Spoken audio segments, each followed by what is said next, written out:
Before that, members of our church community, MCC in Jamaica, were at a funeral. That funeral was surrounded by a mob, and people threatened the people inside the church with death. Before that, 3 men at Carnival were beaten in the streets. And before that, on Valentine's Day a year ago, 3 gay men in a pharmacy, including one of the leaders from our church in Jamaica, were again surrounded by a mob. The police did respond this time, but not without adding their own voices to the taunts and their own fists to those that were beating on the men.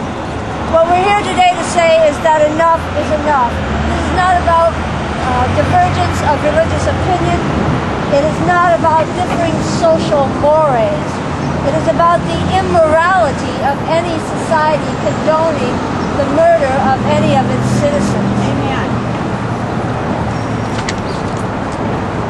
We've met with representatives of the Jamaican government in the past. We've met with representatives of the police force in Jamaica. We've sent letters to the Prime Minister. None of those things has provided a sufficient response for us.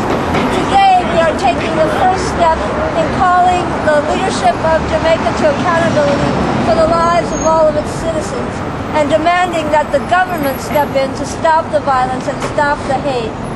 People in Jamaica are targeted on a daily basis for no other reason than that they are lesbian, gay, bisexual, or transgender.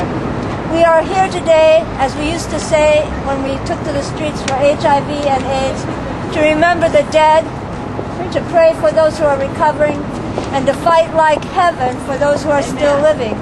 We are here to demand that political leaders and members of the police force in Jamaica uphold their sworn duty to equally protect and serve all Jamaicans.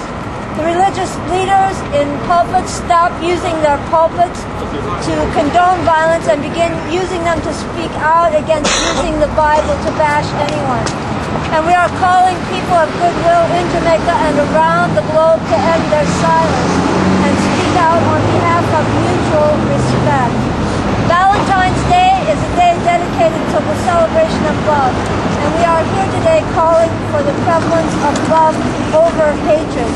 It's been brought to our attention that the Jamaican government is organizing a campaign to attract churches to use its new convention center in 2009. And we're here to say that we're going to start an active campaign in the religious community to prevent anyone from holding a convention in Jamaica in these next few years until someone steps up to the plate and makes it policy that gay people are treated equally in Jamaica.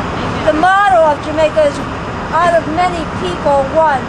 We are here to call on the Jamaican government through its consular offices to live up to that motto and be a nation where people do not have to live in fear for their lives because of difference. I'd like to ask at this time that